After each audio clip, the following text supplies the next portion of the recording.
যদি আমাদের কন্টেন্টগুলো আপনাদের ভালো লাগে তবে অবশ্যই লাইক করুন, শেয়ার করুন এবং চ্যানেলকে সাবস্ক্রাইব করুন। সাবস্ক্রাইব করার পরে বেল আইকনটি অবশ্যই দিয়ে রাখবেন যাতে আগামী সমস্ত ভিডিওর নোটিফিকেশন আপনাদের কাছে পৌঁছে যায়। যাই হোক, সে ত্রিবেণীতে উনি গঙ্গার ধারে বেড়াচ্ছিলেন। ওনার যে একজন সাথে সে ছিল কোনো একটা কারণে, তা সে বোধহয় কিছু কারণে ছিল এবং সে একটা জিনিস তারপরে পরের দিন রিপোর্ট করলো এবং একটা কেস নিয়ে গেল। কেসটা কি, মানে এজলাসে তুললো এবং সেটা উইলিয়াম জোন্সই হ্যান্ডেল করছিলেন। কেসটা কি না, ওখানে দুটো কোম্পানির, ব্রিটিশ কোম্পানির কর্মচারী নিজেদের মধ্যে খুব ঝামেলা, মানে কথা কাটাকাটি হয়েছে এবং বাকবিতণ্ডা হয়েছে, এমনকি সেটা হাতাহাতি পর্যায়ে চলে গেছে। তো এই কেসটা তখন কোম্পানি কোর্টে উঠবে, এজলাসে তোলা হবে। এখন একটা কেস তো আপনারা জানি যে সাক্ষী ছাড়া তো কোনো কেস দাঁড়ায় না। তো সাক্ষী কাকে পাবে? সাক্ষী তো কেউ ছিল না। কে সাক্ষী? যখন কেসটা উঠলো জিজ্ঞেস করলো যে তুমি বলছো যে তুমি ঠিক, ও বলছে আমি ঠিক, কিন্তু একজন সাক্ষী তো চাই। তখন সাক্ষী কাকে বলে? তখন ওই উইলিয়াম জোন্সের একজন সাক্ষীর যে গেছিল বললো হ্যাঁ একজন নেটিভ ব্রাহ্মণ ওখানে ছিল, আমরা দেখতে পেয়েছিলাম ওখানে আমরা যখন এইসব ঝগড়া করছিলাম সে ওই গঙ্গার পাড়ে বসে কিছু একটা নিয়ে আঁকিবুকি করছিল। তখন কে সে, তার খোঁজ করতে গিয়ে তার তিনি হচ্ছেন পঞ্চানন তর্কালঙ্কার, মানে আপাতত এই নামটা পেয়েছি, হয়তো এত বছর আগে সে নামটা আলাদা হতে পারে কিন্তু আমি এই নামটা পেয়েছি। তা উনি একজন অত্যন্ত মেধাবী সম্পন্ন সংস্কৃতজ্ঞ পণ্ডিত। তা ওনাকে তখন উইলিয়াম জোন্স বললেন যে তুমি কি দেখেছো যে এদের মধ্যে একটা বাকবিতণ্ডা বা ঝগড়া হচ্ছিল, মারপিট? বলে হ্যাঁ আমি দেখেছি। মানে ওই দরিদ্র ব্রাহ্মণ বললেন হ্যাঁ আমি দেখেছি। বলছে সে তো ঠিক আছে, কিন্তু তাদের মধ্যে কি আলোচনা হচ্ছিল কিছু বলতে পারবে? কোনো কেস কিছু জানি যে তুমি আমাদের ভাষা বুঝবে না, আমাদের ভাষা তোমাদের থেকে ডিফারেন্ট, তোমরা বোঝার কথা না, কিন্তু তাও যদি কিছু রেফারেন্স দিতে পারো। তখন ওই তর্কালঙ্কা পণ্ডিত বললেন যে দেখুন আমি তো আপনাদের ভাষা বুঝি না, তবে আমাদের শাস্ত্রে একটি জিনিস শেখানো হয় ধ্বনি বিজ্ঞান, এবং সেই ধ্বনি বিজ্ঞানে ফলো করে আমরা পৃথিবীর যে কোনো ভাষাকে অ্যাকুরেট প্রোনাউন্স করতে পারি এবং বলতেও পারি, খুব তাড়াতাড়ি সেটা আয়ত্ত করে নিতে পারি। ভাবুন, এখানে কিন্তু নতুন ইনফরমেশন। যারা সংস্কৃত বেদ পাঠ করেন অনেকেই করেন, যেটা আমরা জানি না যে সংস্কৃত প্রপার তাকে প্রোনাউন্স করার জন্য আমাদের ধ্বনি বিজ্ঞান ছিল ভারতবর্ষে, অর্থাৎ প্রত্যেকটা শব্দ কি করে উচ্চারণ করা হবে তার, অর্থাৎ তার ফ্রিকোয়েন্সি লেভেল অব্দি দেওয়া ছিল যে কোন শব্দটা কোন ফ্রিকোয়েন্সিতে বলা হবে। কারণ এই যে মন্ত্র ব্যাপারটা সংস্কৃত আমরা জানি, যারা জানেন এগুলো নিয়ে এখন জার্মানিতে গবেষণা হচ্ছে, জাপানে হচ্ছে, ইউএসএতে হচ্ছে, যে এক একটা মন্ত্রের ফ্রিকোয়েন্সির ওপর কাজ হয়। মন্ত্রটা কিছুই না, মন্ত্রটা একটা শব্দ সমষ্টি, কিন্তু শব্দের যে ফ্রিকোয়েন্সি সেটা যদি ওই লেভেলে আপনি বলতে পারেন তখন সেটা অ্যাটমসফিয়ারে গিয়ে একটা কাজ শুরু করে বা একটা অন্যরকম চেঞ্জ শুরু করে বা একটা ইউনিভার্সাল কিছু একটা পাওয়ার ফিনোমেনা তার মধ্যে চলে আসে। এই ফ্রিকোয়েন্সিটাই কিন্তু খুব কঠিন পড়া। যেমন আমরা বলি আমরা অনেকে ঠিকঠাক ওম উচ্চারণ করতে পারি না, ঠিকঠাক ওম উচ্চারণ করলে নাকি পরমাণু বোমের থেকেও বেশি শক্তি সঞ্চয় করা যায়। তো এখন এটা স্বামীজিও বলতেন। তো যাই হোক, ঘটনা হচ্ছে যে এইটার জন্য উনি বললেন যে তাহলে তুমি বলতে পারবে যে কি হয়েছিল? তখন সবাই অবাক হয়ে কোর্টে দেখলো যে ওই পণ্ডিত, ওই গরিব ব্রাহ্মণ পণ্ডিত একদম ফ্লুয়েন্টলি ইংলিশে কনভারসেশন করে গেলেন, যে যেগুলো এবং কোম্পানির লোকরা দুজন দাঁড়িয়ে দেখলো যা যা তার আলোচনা করেছিল ঠিক সেইভাবে এই ওই গরিব ব্রাহ্মণটি, ভারতীয় ব্রাহ্মণটি ঠিক তাই বলে গেল। এবার সবাই তো থ হয়ে গেল, কি, হাউ ইট পসিবল, কি করে সম্ভব? তখন উনি বললেন যে আমাদের এই শাস্ত্র, সংস্কৃত শাস্ত্র এবং এই আমাদের এই অধ্যয়নের মধ্যে এমন ধ্বনি বিজ্ঞান বলে একটি বিজ্ঞান আছে যা দিয়ে আমরা পৃথিবীর যে কোনো ভাষাকে আমরা প্রোনাউন্স করতে পারি এবং সেটাকে আমরা আস্তে আস্তে আয়ত্ত করতে পারি। তখন উইলিয়াম জোন্স বললেন যে তাহলে ওগুলো, তারপরে কেস কি হয়েছিল সে বলা হয়নি, নিশ্চয়ই মিটে গেছিল। বিচার, ন্যায্য বিচার, যে দোষী সে তাকে শাস্তি দেওয়া হয়েছিল, যে নির্দোষ তাকে ছিল, এটাই হওয়া স্বাভাবিক, কারণ যেহেতু সাক্ষী এরকম পারফেক্ট কথা বলে দিয়েছে। কিন্তু উইলিয়াম জোন্স করলেন কি, তখন এই পঞ্চানন তর্কার পায়ে পড়লেন এবং বললেন যে আপনি আমাকে সংস্কৃত শেখানো, অর্থাৎ আপনাদের যে সনাতনী যে সংস্কৃতি যেই ভাষায় লেখা, অর্থাৎ সেটা প্রাকৃত হতে পারে বা দেবনাগরী হতে পারে, যেটা আমরা সংস্কৃত বলি, এটা আমাকে শেখান এবং তার সঙ্গে আপনাদের শাস্ত্রে সব পাঠ দিন এবং আপনাদের ওই যে পদ্ধতি, বিশেষ পদ্ধতি, সেটা ধ্বনি বিজ্ঞান হোক যাই হোক, আমাকেও শেখান। তা তারপর থেকে উনি কিন্তু ওনার কাছে শেখা শুরু করলেন এবং শিখতে গিয়ে উনি যেগুলো দেখা, আস্তে আস্তে উনি পার্ট বাই পার্ট যেগুলো শিখতে ওনার চোখের সামনে যেগুলো ভেসে উঠতে শুরু করলো, এগুলো এই তো সাংঘাতিক ব্যাপার।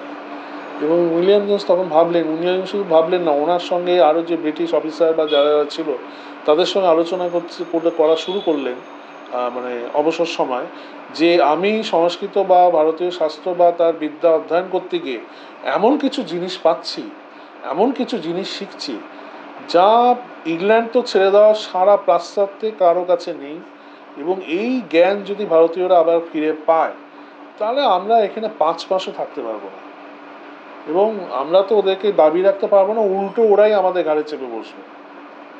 তা কি দেখেছিল যে অদ্ভুতভাবে এই সংস্কৃত, আমি মানে আবার সেই সংস্কৃত শব্দটা যেহেতু এটা প্রচলিত হয়ে গেছে, সংস্কৃত ভাষা, ভাষাটা আবার বলছি সংস্কৃত ভাষাটা না, ভাষাটা দেবনাগরী বা প্রাকৃত বা আমাদের সনাতনী ভাষা। প্রাকৃত কেন, প্রাকৃতিকভাবে উদ্ভূত বলে আমাদের, এবং এটা হাজার হাজার বছর ধরে ঋষিমণি মানে যারা অ্যাকচুয়ালি বিজ্ঞানী, গবেষণার মাধ্যমে যে ভাষা তৈরি হয়েছিল প্রাকৃতিকভাবে, সেটাকে একদিকে প্রাকৃত বলা হয়, তারপরে তা মাগধী হয়, অর্ধমাগধী হয়, খরষ্টি হয়, মৈথিলি হয়, অনেকগুলো সেগমেন্ট আস্তে আস্তে সব ভাষা তৈরি হতে শুরু করে। তো এবার ঘটনা হচ্ছে যে এইটা করার পর উনি দেখলেন যে অদ্ভুতভাবে দেখলেন এই যে ভ্রাতা বা পিতা, এই পিতা শব্দটা ল্যাটিন ভাষায় পিতেরো, কেল্টিক ভাষায় ফেদর এবং ইংরেজিতে সেটা হচ্ছে ফাদার। তেমনি আমাদের মাতৃ থেকে মিতেরো, মেদর মাদার, ভাতৃ থেকে ভিতরো, ভেদর ভাদ্রাদার, অর্থাৎ প্রত্যেকটা ইংরেজি বা ইউরোপিয়ান ল্যাঙ্গুয়েজ ডেভেলপ হচ্ছে এখান থেকে, জার্নি শুরু হচ্ছে এখানে। এবং সে ব্যাকরণগুলো, এই যে ওরা কি ইংরেজিতে আপনি জানেন, যারা ইংলিশ রিসার্চ করে তাদের হচ্ছে ল্যাটিন গ্রামার পড়তে হয়। এই ল্যাটিনটা কিছু না, এই সংস্কৃত থেকে ল্যাটিন এসছে, ওদের কেল্টিক, ল্যাটিনের প্রাচীন ফর্মটা হচ্ছে কেল্টিক, আপনি জানেন। এই কেল্টিক কোথা থেকে, ওরা ওটাকে ইন্ডো ইউরোপিয়ান ল্যাঙ্গুয়েজ বলে কায়দা করে, যার কোনো অ্যাকচুয়াল অস্তিত্ব নেই, আসলে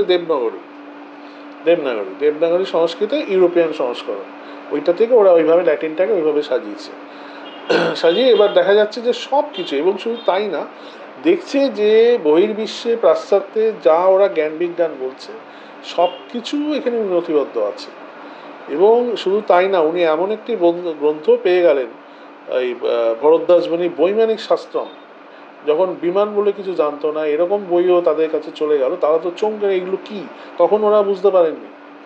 মজার জিনিস, যখন এগুলো ওরা পেয়েছেন যে 300টার ওপরে এমন ডায়াগ্রাম ডিজাইন করা আছে যেগুলো সব আধুনিক বর্তমানে স্টিল বিমানের মতো উন্নত কি তার থেকে উন্নত প্রযুক্তি সম্পন্ন, সেগুলো সব স্কেচ করা, ড্রয়িং করা পর্যন্ত আছে বৈমানিক শাস্ত্রমে, এবং সেই নাম আছে শকুনা বিমান, এই বিমান, সেই বিমান, বিমানগুলোর নাম আছে, তার প্রয়োগই আছে, এসব দেখে ওরা চমকে গেছে, বললো রে বাবা, এ তো সাংঘাতিক ব্যাপার।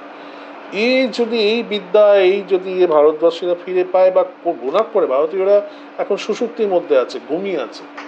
কারণ প্রথম তো মহাভারতের যুদ্ধের পর ভয়ঙ্কর যুদ্ধ, তার রেডিয়েশনে ধ্বংস হয়েছে, তারপরে বৈদেশিক আক্রমণ, অত্যাচারে এবং চক্রান্তে ভারতীয়রা পুরো তারা নিজেদের স্মৃতি হারিয়ে ফেলেছে, সুষুপ্তিতে আছে।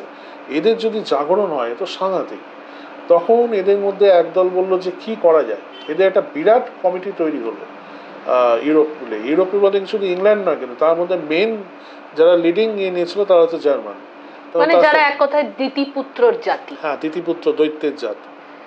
জার্মান নিয়েছিল, অস্ট্রিয়াতে ছিল এবং ইটালিতে ছিল, এই সব মানে ওদের কথা এরিয়ান মাস্টার রেস, যারা হিটলারের কথা হ্যারন ফক্স এরকম বলে, তো রয়ের ওপর জোর দেয় ওরা, হ্যারন ফক্স বা এরিয়ান মাস্টার রেস, এই জাতি, এরা সব ঐক্যবদ্ধ হয়ে ঠিক করলো যে এক কাজ করা, বাঁশও থাকবে না, বাঁশুরি বাজবে না, এইগুলো সব ধ্বংস করে দাও। একদম বললো না না না, এটা করবেন না, ধ্বংস করবেন না, চলুন একটা কাজ করি, এর মধ্যে অনেক অমূল্য আকর আছে, আমরা এগুলো যতটা পারি এর থেকে আমরা আহরণ করি, আমরা নিজেদের শ্রীবৃদ্ধি করি, আর এটাকে আবার ডিফর্ম করে পচিয়ে সেটা আমরা ভারতীয়দের শেখাই, পাঠ্য ভুল জিনিসগুলো ওদেরকে শেখাই এবং পচে যাওয়া জিনিসগুলোকে শেখাই এবং আমাদের ফেলে দেওয়া জিনিসগুলোদের শেখাই, শিখিয়ে এমন তৈরি করি যে ওদের স্লেভে পরিণত হবে, আসলগুলো আমাদের কাছে থাকবে। তো এখন আপনি বলতে পারেন যে এইটা যদি এর প্রমাণটা কি করে হলো? এর একটা ছোট্ট উদাহরণ, যেমন আমরা জানি যে বিমানকে তৈরি করেছি, মানে বিমান মানে প্লেন কে তৈরি? Right brothers. আসল ঘটনা হচ্ছে রাইট ব্রাদার্স সম্ভবত 1910 কি 11 সালে ওই প্লেন উড়ায়। তার অন্তত মানে বলতে গেলে 14-15 বছর আগে একজন মারাঠি ব্রাহ্মণ জুহু বিচে প্লেন না, রিমোট কন্ট্রোল চালিত প্লেন চালিয়ে দেয়, যাকে নিয়ে বোধহয় একটা সিনেমাও হয়েছিল। হ্যাঁ হ্যাঁ হ্যাঁ, ওনার নাম ছিল কি বাপুজি কি তালপাদে, কিষান তালপাদে ওনার নাম ছিল উনি। এবং ওইটা কিন্তু তখনকার ব্রিটিশ প্রশাসকরা এবং সম্ভবত মহামতি গোখলেও বোধহয়, গোখলে না, তার আগে যিনি ছিলেন বালগঙ্গাধর তিলক এবং আরও যারা ইন্টেলেকচুয়াল তারা ওইখানে উপস্থিত ছিলেন জুহু বিচে, এবং রিমোট কন্ট্রোল বিমান উনি 1 ঘন্টার উপর সেই জুহু বিচে চালিয়েছিলেন। এবং উনি, ভারতীয়রা তো খুব সহজ, ওই খবর পেয়ে রাইট ব্রাদার্সের যে কোম্পানি, এটা প্লেন, ওদের একটা ইঞ্জিনিয়ারিং কোম্পানি ছিল, ওরা তো প্লেন তৈরি করতো না, হ্যাঁ, ওরা একটা ইঞ্জিনিয়ারিং ফার্ম ছিল, ওরা খবর পেয়ে ওদের ব্রিটিশ এজেন্ট এসে বলছে বাহ খুব সুন্দর, তো আমাদের একটু শিখিয়ে দেবে? এখনই পোড়া কপাল, এত সরল, বলে হ্যাঁ শিখিয়ে দেবো। তা ওই শিবকর বাপুজি তালপাদে ওনার পুরো নাম, উনি হেলায় ওনাকে এই ফর্মুলা এদের দিয়ে দিল। এরা করলো কি, ওটাই শিখিয়ে নিয়ে গিয়ে ইংল্যান্ডে গিয়ে ওরা বিমান তৈরি করে ফেলল এবং সেটার নামে পেটেন্ট বার করে দিল। হ্যাঁ, পেটেন্ট বার করে, যেটা জগদীশ চন্দ্র বসু আর রেডিওর সাথে হয়েছে। হ্যাঁ, এটা এমনকি দেখুন জগদীশ চন্দ্র বসু বা এই গল্প তো অনেক আগে, এই তো 20-25-30 বছর শেষ 70-এর কি হলো। আজকে যে আমরা বিশ্ববরেণ্য হলিউডের ফিল্ম ডিরেক্টর স্পিলবার্গ, যার আমিও খুব ভক্ত ছিলাম, ওনার অনেক সিনেমা দেখতাম, তো ওনার যে ইটি বা এক্সট্রা টেরিস্টোরিয়াল যে সিনেমাটি, যেটা জগৎ বিখ্যাত হয় ওটা দিয়ে, ওটার এখনো আপনি পুরো স্কেচ থেকে শুরু করে ডিজাইন, কারণ সত্যিই এমন একজন ফিল্ম ডিরেক্টর যিনি পার্ট সিন প্রত্যেকটা পেজ উনি স্কেচ করতেন, পৃথিবীতে এরকম ডিরেক্টর আসেনি না, আর আসবেও না সম্ভবত। প্রত্যেকটা স্ক্রিপ্ট, প্রত্যেকটা স্টোরি বোর্ডের প্রত্যেকটা স্ক্রিন শর্ট ওয়াইজ উনি প্রত্যেকটা স্কেচ করতেন, সেই স্কেচগুলো পর্যন্ত আছে ইটির, সেইটা কিন্তু স্পিলবার্গ চুরি করেছে। এটা বেশি দিন আগের কথা না। তো ওনাকে তখন সত্যি হয়ে গেছে, হয়তো সেই ফাইন্যান্স ছিলেন না, উনি তো অনেক কম বাজারের সিনেমা করতেন, আর ওনাকে জীবিত অবস্থা ভারতবর্ষের প্রডিউসাররা বুঝতেও পারেননি। হ্যাঁ, বিশেষ করে বলিউড মার্কা যারা সিনেমা করে তাদের দর্শকরা তো এইসব বুঝবে না, মুড়মুড় বোঝেনি। কিন্তু স্পিলবার্গ কোনো একটা সম্ভবত বন ফিল্ম ফেস্টিভ্যালে কথায় কথায় সত্যিই ভুল করে স্পিলবার্গকে বিশ্বাস করে এই কনসেপ্টটা নিয়ে আলোচনা করে ফেলেছেন। স্পিলবার্গ ওটাকে টট করে ক্যাচ করে নিয়ে ফিল্ম বানিয়ে ফেলেন, ওনার হাতে প্রচুর টাকা, ওনার কনসেপ্টটা চুরি করেছেন, করে উনি ফিল্ম বানিয়ে দিলেন। এবার এইটা প্রমাণিত।